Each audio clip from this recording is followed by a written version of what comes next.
안녕하세요, 여러분. 상상이 현실이 되는 메타버스에 오신 것을 환영합니다. 이번 영상에서는 메타버스의 의미와 특징 4가지를 살펴볼 거예요. 여러분, 혹시 이런 상상을 해본 적이 있나요? 예를 들어, 잠을 자면 나는 현재에서 로그아웃하는 것은 아닐까? 어쩌면 새로운 공간에 또 다른 내가 살고 있지 않을까? 이제 이런 재미있는 상상 속 일들이 곧 현실에서 가능하게 될지도 모릅니다. 세계 최대 투자 회사인 메릴 린치에서도 비슷한 이야기를 했습니다. 우리가 지금 살고 있는 현실 세계가 실제로는 미래 세대가 만든 시뮬레이션, 즉 가짜 세계일 수도 있다고 주장했어요. 이 말에 따르면 우리는 진짜보다 더 진짜 같은 가상 세계에 살고 있는 셈이에요. 여기까지 들으면 메타버스가 굉장히 어렵게 느껴지죠? 지금부터는 여러분들에게 익숙한 표현인 부캐로 메타버스를 이야기해 볼게요.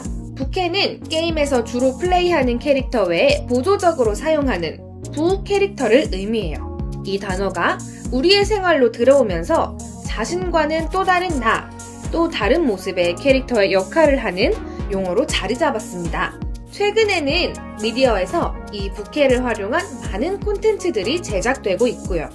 사실 우리가 친구들과 놀고 공부하고 SNS를 할 때 나타나는 다양한 모습도 이 부캐에 해당합니다.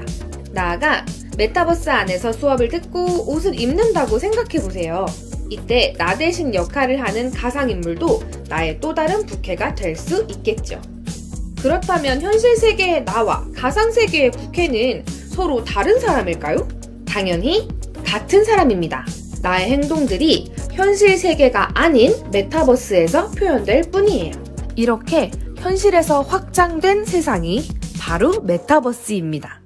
초월이라는 의미의 메타와 세상, 우주라는 의미의 유니버스가 합쳐져 메타버스라는 단어가 탄생했어요. 여러분, 혹시 엔비디아라는 기업을 들어본 적 있나요? 엔비디아는 게임과 가상현실에서 필요한 그래픽 처리 장치인 GPU를 만드는 회사인데요. 이 회사의 창립자이자 CEO인 젠슨 황이 메타버스의 시대가 오고 있다 라고 이야기한 후 사람들의 입에 오르내리기 시작했어요. 젠슨 황이 말하는 메타버스의 특징을 정리해보면 이렇게 4가지로 요약할 수 있습니다. 각 특징에 대해 지금부터 자세히 살펴볼게요. 첫 번째 특징입니다. 메타버스는 인터넷 다음 세계라는 이야기를 합니다. 인터넷이 만들어진 후 스마트폰 혁명이 있었죠. 그리고 나서 스마트폰에 인공지능이 들어가기 시작했어요. 인공지능도 가상의 공간에서 데이터를 주고받는 것이기 때문에 이때부터는 메타버스와 밀접한 연결이 있습니다. 두 번째 특징은 바로 게임 속 세상에 그치지 않는다는 것인데요. 우리는 사실 메타버스를 이미 접한 적이 많아요. 네, 바로 게임에서죠. 유행하는 게임을 보면 게임에서는 내가 아닌 아바타가 나를 대신해 다양한 역할을 수행합니다. 그래서 메타버스 하면 바로 게임이라는 이미지를 떠올리는 분들이 굉장히 많답니다. 디토랜드도 이런 메타버스 플랫폼 중 하나입니다. 디토랜드는 가상 공간에서 직접 만든 게임을 플레이할 수 있는 플랫폼이에요. 게임 외에도 단순히 대화를 하는 모임도 가능해요. 또 직접 이 공간을 구성할 수도 있고요. 메타버스는 이렇게 게임뿐만 아니라 일상이 가상에서 가능한 세계라고 할 수 있어요. 세 번째 특징은 다른 세계와의 연결이에요. 디토랜드에서 만든 가상세계가 있듯이 로블록스, 제페토 등 여러 가상세계가 존재합니다. 전문가들은 지금은 이 세계들이 각각 존재하지만 언젠가는 플랫폼끼리 연결되어서 하나의 세계가 될 수도 있다고 합니다. 지구 저편에서 만들어진 가상공간도 이웃 동네처럼 갈 수 있는 그런 세계가 곧 올지도 모릅니다. 마지막 특징은 실제 세상을 만들 수 있다는 것입니다. 이 말은 어떤 새로운 세상, 공간을 창조하는 의미는 아니고요. 가상의 공간에서 미리 테스트가 가능하다는 이야기입니다. 가상의 공간에서 현실에서 벌어질 여러 시행착오를 거치며 어떤 결과가 나타나는지 미리 경험해 볼 수 있습니다. 이 과정을 통해 현실에서의 시간과 비용을 절약할 수 있겠죠? 이렇게 메타버스의 4가지 특징을 살펴보았는데요. 어떠신가요? 머나먼 미래와 같았던 이야기가 조금은 더 가깝게 느껴지지 않나요? 저도 앞으로 메타버스와 함께 펼쳐질 세상이 더 궁금해집니다. 오늘의 영상은 여기까지입니다. 시청해주셔서 감사합니다.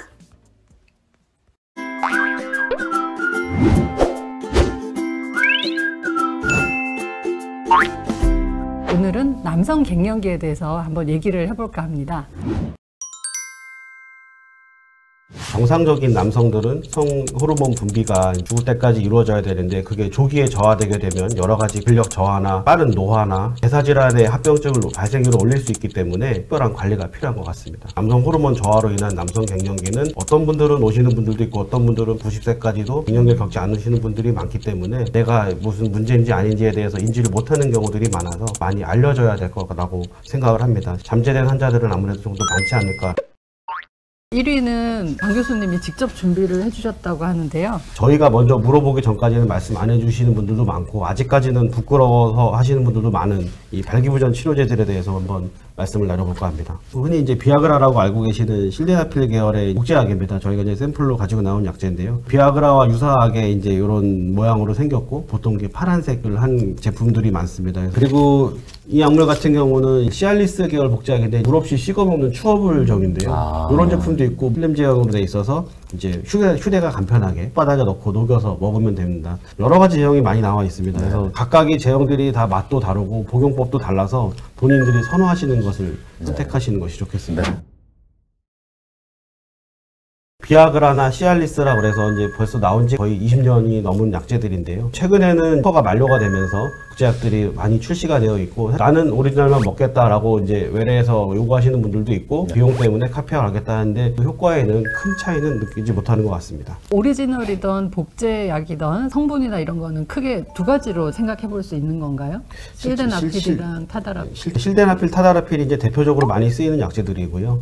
그 외에도 뭐 미로데나필, 류데나필 뭐 해서 한 5가지 정도가 지금 현재 시장에서 유통이 되고 있습니다. 크게 구분하는 거는 비아그라 계열인 실데나필 빠른 효과가 나고 지속 시간이 4시간에서 6시간 정도 유지가 되는 약제들이 있고 시알리스 계열은 효과가 조금 늦게 발현되는 반면에 반감기가 길어서 약 36시간까지도 길게 유지되는 그런 치료제로 두 가지로 이제 보통 분류가 돼서 그분한테 맞는 처방을 해드리고 있습니다. 실데나필이랑 타다라필 용량이 조금 단위수가 다르죠. 네네, 맞습니다. 그러다 보니까 환자분들이 용량이 큰 걸 자꾸 선호를 하는 경향이 좀 있기는 하세요. 가장 많이 쓰이는 이제 비아그라 계열 실데나필 약물은 기본적으로 50ml, 100ml를 이제 주로 처방을 하게 됩니다. 시알리스 계열인 타달라필 계열은 매일 먹는 요법인 저용량 5ml 요법부터 5ml, 10ml, 20ml가 있어서 말씀하신 대로 환자분들이 타달라필 계열 약물 20ml를 처방해드리면 나는 예전에 100mg짜리 비아그라를 먹었는데 왜 이번엔 적게 주냐라고 말씀하시는 분들도 있습니다. 그럴 때는 저희가 설명을 해드리는 거죠. 각 약제별로 용량이 다르다라고 말씀을 드리고요. 처음 처방을 드릴 때 몇 가지 약물들을 조금씩 한번 드셔보시고 본인한테 맞는 약물을 찾았고 본인한테 맞는 용량을 선택하시라고 말씀을 드립니다. 최근까지도 짝퉁이라고 하는 약제가 판을 치고 있다는 기사들을 많이 보기는 했어요. 제 메일함에도 굉장히 화려한 제목으로 비아그라, 시알리스 메일이 오더라고요. 어디 들어가신 거 아니에요? 예. 저한테도 가끔 비아CR 문자로도 광고가 온 적이 있었습니다. 네. 비뇨의학과 의사한테 이런 광고를 보내는 건 참 웃긴 것 같다 생각했는데요. 대부분 약제가 효과가 없는 약들은 아닙니다. 원래 약물 성분을 넣어서 제조하는 경우가 많기 때문에 검증되지 않은 공장에서 제조가 되고 용량이나 이런 거에 대해서 문제가 있는 경우들이 있습니다. 환자 중에 어둠의 경로로 이런 약제를 사서 복용을 하셨는데 용량이 너무 과하게 들어가서 발기지속증으로 오셔서 되게 고생을 하셨던 분이 있습니다. 발기지속증이 잘못 오게 되면 공경에서 피를 빼주는 시술을 하게 되고 그게 심한 경우에는 평생 발기부전에 빠지는 경우들이 있기 때문에 검증되지 않은 약제가 복용하는 거는 삼가하시는 것이 좋겠습니다. 제가 주로 보는 이제 비만도 사실은 그런 부분이 있어요. 비만 약제도 불법으로 유통되거나 하는 것들이 꽤 많이 있거든요. 치료를 할 수 있는 치료제가 나와 있음에도 불구하고 정확하지 않은 그런 정보를 가지고 약을 사서 드신다는 게 놀랍기는 합니다. 아직도 환자분들이 오시면은 이제 쭈뼛쭈뼛 하시는 분들이 많습니다. 말을 하려고 멈칫하면은 제가 먼저 물어봅니다. 혹시 그거 필요하십니까? 그러면은 예, 이게 필요합니다 라고 말하면 저는 항상 말씀을 드립니다. 이런 약제가 필요하면 편하게 말씀하시는 게 좋다. 저희 비뇨기과에서 앞에서도 말씀을 안 하시면 어디 가서 말씀을 하시겠냐라고 표현을 하고요. 나이가 들면서 발기력이 떨어지는 것들에 대해서 처방을 받고 생생활 유지하는 게 오히려 건강에도 도움이 되기 때문에 그런 것들을 편하게 말씀해달라고 부탁드리고 있습니다. 약에 대해서 얘기를 계속 하고 있는데요. 복용하고 난 다음에 이런 증상이 있을 때는 주의 깊게 살펴봐야 된다던가 하는 주의점들이 있을까요? 비아그라가 처음 개발된 건 혈관계통 약물을 만들다가 개발된 거기 때문에 가슴 두근거림이 심하다든지 혈압 저하나 이런 것들을 느끼는 경우에는 복용을 중단하고 다른 약제나 이제 다른 치료법을 고려하시는 것이 좋겠습니다. 오늘 남성 갱년기에 대한 여러 가지 궁금증을 모아서 함께 이야기 나눠봤는데요. 저도 새로 알게 된 것도 많고 많은 도움이 됐을 거라고 생각하는데 어떠세요? 말씀드린 내용이 이제 성욕 감퇴와 발기부전 두 가지가 같이 있었습니다. 그 두 가지를 혼동하시는 분들이 많은 것 같습니다. 나는 성욕이 없어요 라고 말씀하시는데 알고 보면은 발기부전이 자꾸 되니까 위축이 되면서 나는 성욕이 없는 것 같다라고 표현하시는 분들이 있습니다. 두 가지를 명확하게 해야 되는데요. 발기부전으로 치료를 하면은 성욕이 다시 살아날 수 있는 분이 나는 성욕 감퇴라서 갱년기 같습니다 라고 오시는 분들도 있고, 어떤 분들은 발기는 잘 되는데 성욕이 떨어진다, 그런 것들은 정말 이제 갱년기겠죠. 두 가지를 혼동해서 발기부전에 대한 치료를 먼저 하셔야 되는 분이 갱년기로 오시는 분들도 있어서 본인의 증상에 맞게 상담을 하고 그거에 대해서 치료를 하는 게 좋을 것 같습니다. 마지막까지 좋은 정보들을 계속 알려주고 싶으셔가지고 이렇게 바쁘신 중에 자리 내주셔서 정말 감사드리고요. 오늘 함께한 소감 한마디만 해주세요. 성욕 감퇴나 발기부전이 사실은 부끄러운 것이 아닙니다. 네. 그래서 병원에 와서 말씀하시길 꺼려하시는 분들이 많은 것 같아서 그런 것들에 대해서 좀 더 당당하고 자연스럽게 말씀해 주셨으면 좋겠다라는 말씀을 한번 다시 드리고 오늘 마무리하고 싶습니다. 네, 다음에는 저희가 좀 더 알차고 더 재밌는 내용으로 다시 돌아오겠습니다. 하나, 둘, 셋. 감사합니다. 감사합니다.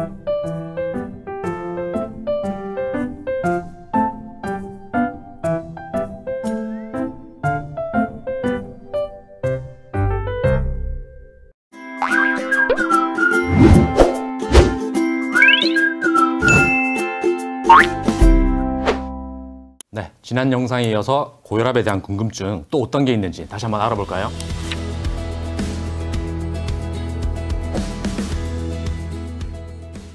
그 압력이 꾸준하게 혈관에 힘을 미치면 혈관이 손상됩니다. 그래서 심근경색이나 뇌졸중 같은 혈관성 질환을 초래하기 때문에 혈압은 높은 게 안 좋다.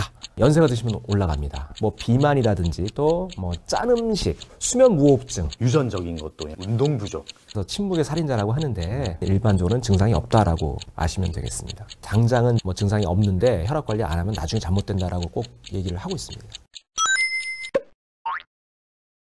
네, 사실 고혈압은 저염식과는 뗄래야 뗄 수 없는 관계라고 볼 수 있죠. 많은 분들이 혈압과 짠 음식, 소금 이런 것들이 어떻게 관련이 있는지를 많이들 궁금해하세요. 그 혈압이 유발되는 원인 중에 하나가 몸에 체액량이 많을 때, 혈관 내에 용적이 커질 때 그 용적을 증가시키는 게 되게 소금입니다. 소금이 물을 잡아 끌어당기기 때문에 우리가 소금을 많이 섭취하면은 혈압이 올라갈 수가 있습니다. 그래서 소금을 적게 드시면은 용적이 더 과부하되는 거를 억제할 수 있으니까 고혈압 치료에 도움이 꽤 많이 됩니다. 보통은 하루에 소금 6g 이하로 먹으라고 이렇게 이제 권고안이 나와 있는데, 이거를 사실 저희가 모르잖아요. 성인들이 섭취하는 양이 10g이 넘는다고 해요, 하루에. 그러니까 한 반 정도로 줄여 먹어야 된다. 근데 그 중에 우리가 집중해야 되는 거는 국, 찌개, 그다음에 특히나 김치. 이런 것들에 굉장히 나트륨이 많이 섞여 있죠. 한국 사람들은 국물이 많은 음식을 좀 선호하는 경향이 있다 보니까 정말 국을 드시고 싶으시면 밥그릇이랑 국그릇을 바꾸라고. 저는 사실 이제 국을 드시지 말라고 하다가 요즘에는 뭐라고 하냐면 국을 젓가락으로 드세요라고 그러거든요. 저도 건더기만 먹으라고 합니다. 드시라고 하고. 어떤 분은 그러면 젓가락을 이용해서 일본식으로 이렇게 드시는 분이 계셔서. 우리가 짠 음식에는 나트륨이 문제가 되는 건데 이제 채소나 이런 데는 또 칼륨이 많이 들어있어서 칼륨이 또 나트륨의 이런 나쁜 역할을 상쇄할 수 있다. 이제 그런 얘기들도 많이 하죠. 네, 이게 우리나라 가이드라인에는 사실 없는데 미국이랑 유럽 가이드라인 보면 칼륨 섭취를 이제 증가시켜라 하는 게 있어서 실제 이제 칼륨에 해당하는 음식들이 아보카도, 시금치, 바나나랑 그다음에 굉장히 중요한 게 버섯. 이렇게는 좋을 것 같습니다. 지금까지는 이제 먹는 거에 대해서 말씀드렸는데 비만 자체도 혈압이랑 관련이 있는 거죠. 그렇죠. 예. 네. 비만하면은 혈압이 올라가니까 살 빼면은 혈압 떨어진다고 알려져 있습니다. 체중 1kg를 감량시키면 수축기 혈압이 1 정도 떨어진다고 알려져 있고, 운동을 하면 아까 말씀드린 대로 수축기 혈압이 한 5 정도 감소하는 그런 효과가 있으니까 실제 자기가 비만하고 움직임이 굉장히 적었던 사람이다. 그런 사람들은 체중 감량을 하고 운동을 하시면 실제 효과가 좀 있을 것 같습니다. 그러면 다이어트에서 이제 혈압이 낮아졌다. 그러면 그때 약을 끊을 수 있는 건가요? 그렇죠. 끊을 수 있는 사람들이 꽤 있습니다. 그러니까 고혈압이 생긴 원인이 좋지 않은 생활 습관으로 인해서 생긴 주된 원인인 경우에는 그 요인이 해소가 되면 그렇죠. 사실은 약물 치료나 이런 것들을 대체를 할 수 있지만 대개는 고혈압이 노화 많기 때문에, 때문에 예, 예. 대개는 약을 드셔서 치료를 하는 게 일반적인 치료라고 생각하시는 게 좋을 것 같아요. 평소에 나는 혈압이 괜찮아. 근데 병원에만 오면 혈압이 높아져. 이런 분들도 계시고 우리가 이상이라고 하는 그 수준에서 왔다 갔다 이렇게 변하는 경우가 있는데 그런 경우에는 우리가 어떤 식으로 고혈압을 진단을 하거나 할 수 있을까요? 예, 아주 좋은 질문 해주셨는데요. 병원만 오면 올라가는 분들이 꽤 많습니다. 그걸 화이트 코트 이펙트 하이퍼텐전이라고 하는데 의사를 보면 혈압이 확 올라가는 사람들이 있어요. 백의 고혈압이죠, 그죠? 그래서 흰백 오데이. 아니 왜냐면 진행가 아니 저희가 그래서 결론 말씀드리면은 저희가 24시간 혈압이라는 측정 장치가 있어요. 일반적으로 30분 간격으로 혈압을 측정해서 전체적인 하루의 흐름을 보는 거죠. 그 다음에는 자가혈압 측정, 집에서 그냥 혈압계를 사서 잰 결과를 저희가 보고 집에서는 낮은데 병원만 오면 올라간다 그런 걸 판단할 수가 있고 병원만 올 때마다 올라가는 환자들을 굳이 약을 저희가 드리진 않습니다. 그건 생활습관 개선하면 되고 근데 나중에 그분들이 진짜 고혈압이 된다는 얘기도 있기 때문에 정기적으로 혈압 체크는 하셔야 돼요. 병원에 가서. 백의 고혈압도 있지만 감염 고혈압이라고. 예. 병원에 오면 정상인데 집에서 높은 경우도 있을 수 있어요.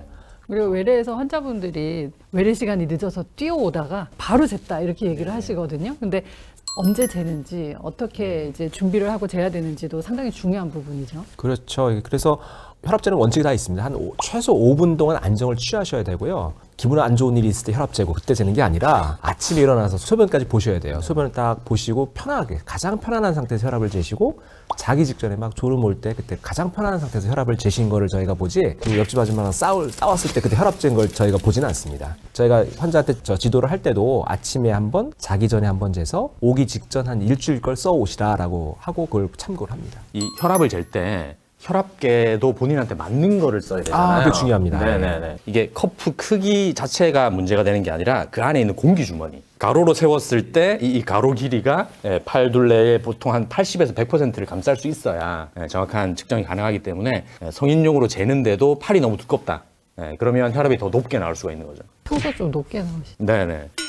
옷 입고 재는 경우도 꽤 많아요. 맨살에 하셔야 되고요. 네, 그리고 수은 혈압계가 수은 중독 때문에 생산 유통을 금지하는 그런 걸 만들어서 더 이상 수은 혈압계를 사용할 수가 없고 예전에는 이 자동 혈압계가 부정확하다고 이렇게 말했는데 사실 그렇지가 않죠. 그렇죠. 정확합니다. 네, 그래서 자동 혈압계를 믿으시고, 그러니까 이 손목보다는 이 팔. 손목하지 마시라고 네네. 했어요. 예, 팔로 하셔야 돼요. 네, 상완에서 재는 그런 혈압계라면 자동 혈압계도 정확하니까 그렇게 재시면 되겠습니다. 오늘 고혈압에 대해서 아주 사소한 것까지 우리가 알아봤습니다. 조상우 교수님 오늘 고혈압에 대해서 함께 해주셨는데 마지막으로 좀 최종 정리를 해주신다면요. 고혈압은 그 침묵의 살인자, 그러니까 증상이 없기 때문에 더 위험할 수가 있으니까 평소에 생활 습관 개선하시고 특히 약을 드시는 분이라면 약을 꾸준하게 잘 복용하시고 그래야지 심장병, 뇌졸중이 안 생긴다라고 좀 경각심을 가지시고 꾸준한 치료를 좀 하실 것을 당부드리고 싶습니다. 다음에는 더 알차고 재미있는 영상으로 다시 돌아오겠습니다. 씩씩TV 다음에 또 만나요.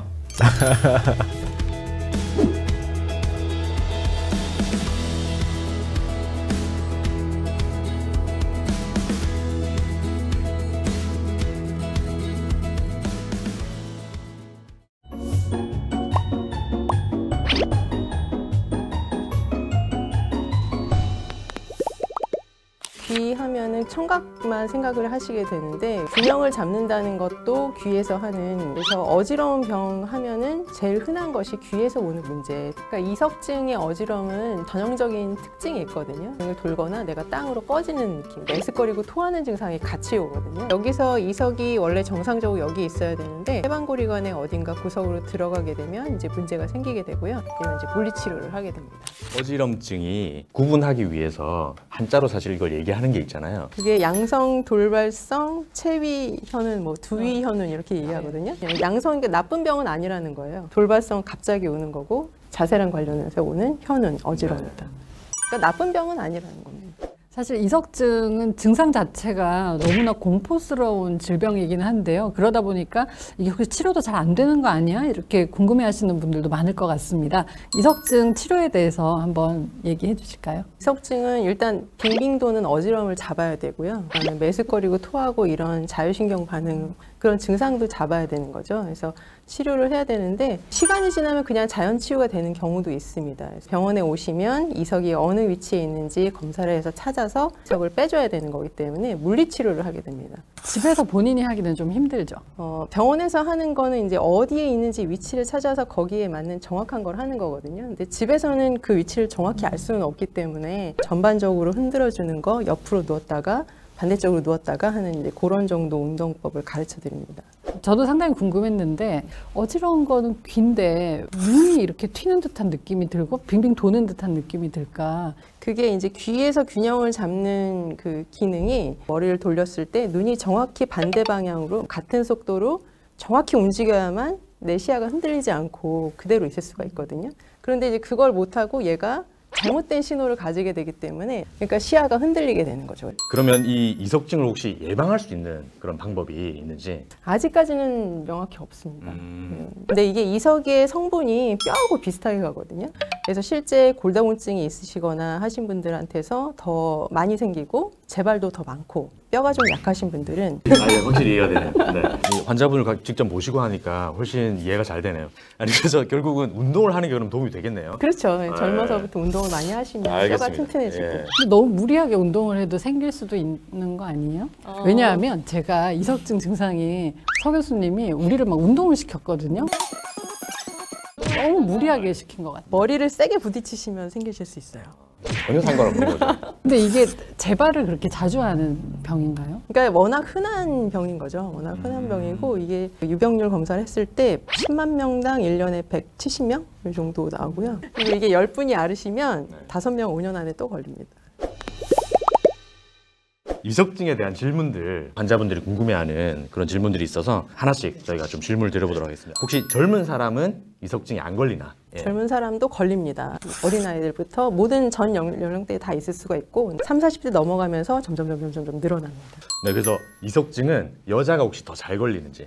네, 남자보다 여자가 2배입니다. 모든 연령대에 있어서 여자가 2배입니다. 혹시 그 이유가 알려진 게 있나요? 그게 명확치는 않고요. 뭐 보통 여자들이 뼈가 약하기 때문에 이게 뼈 대사와 같이 가는 더 많은 것이다 이렇게 생각을 하고 있습니다. 이석증으로 어지럼증이 생기면 이제 되게 병원에서 약 처방을 하는 경우도 있거든요. 그 약을 상비해놓고 그냥 집에서 증상이 생기면 먹는다거나 그럴 수도 있나요? 그렇게 하셔도 되는데요. 그게 치료제는 아닌 거죠. 잠깐 증상을 가라앉히는 것뿐이지 이석증을 낫게 하는 건 아닙니다. 하지만 자연 치유가 되기 때문에 약을 먹고 하루 이틀 견뎌보시는 것도 하실 수는 있어요.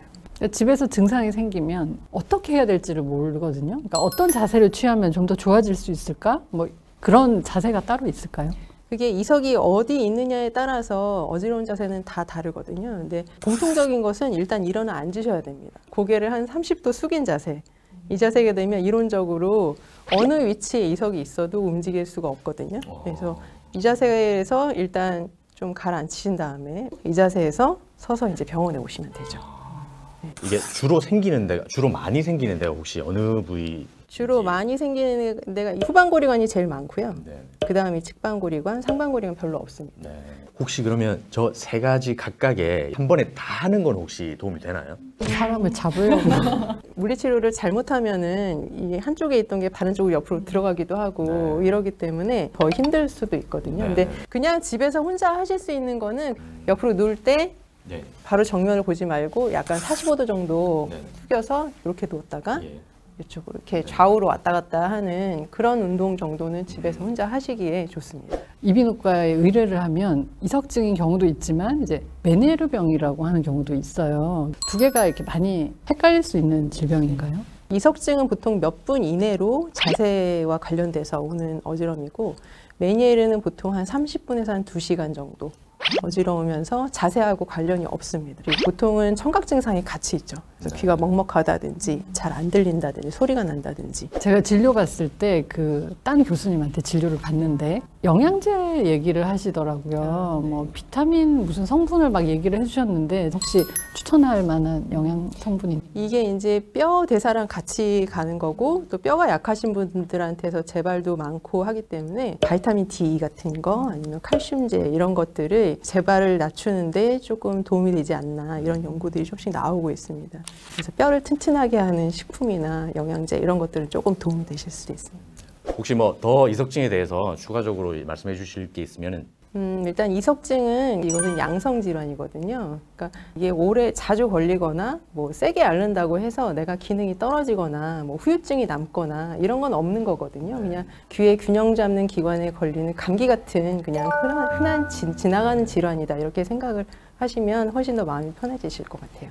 이번에는 우리가 이제 전정기관에 대해서 알아봤는데요. 사실 우리가 귀 그러면 듣는 것에 대해서 되게 많이 궁금해 하시잖아요. 네, 그 부분에 대해서도 한번 다음에 또 만나요. 안녕.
안녕하세요. 이몽희 교수님께 부정맥 시술을 받은 첫 임산부 성공 사례자 김민혜입니다.